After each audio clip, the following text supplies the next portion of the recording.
বিবাহিতা নারীর প্রথম স্বপ্ন সাধনা যে 6 মাস বা 1 বছরের ভিতরে মরি বাসি আমার স্বামীতে বেড়ারে তার বাপ মার থেকে আলাদা করব।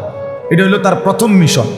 কথা বুঝেন? হ্যাঁ, হাইছেন না, তামাশা না, এটাই সত্যি বাস্তব। বাপ মার থেকে আলাদা করে দাও। এত বড় সংসার আমি পারি না, রান্না বান্না করতে পারি না।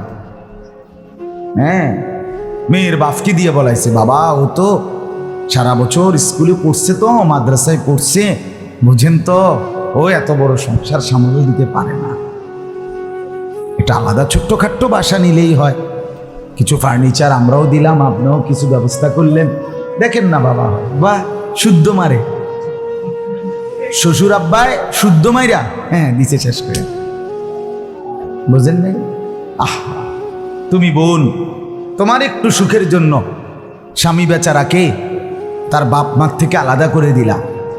এরপরে এই বাপ মা যদি একবার আফসুস করে আহাজারি করে ডাক দেয়, হায় সন্তান কি করলি, তাইলে তো এই সন্তান তুমি না সুখ নিলা, কিন্তু তুমি তো তোমার স্বামীকে নিজ হাতে জাহান্নামে ফেলে দিলে। মা বাবার এই আফসুস, মা বাবার এই কলিজা ছেঁড়ার ব্যথা, এই সন্তান জাহান্নামী হবে না?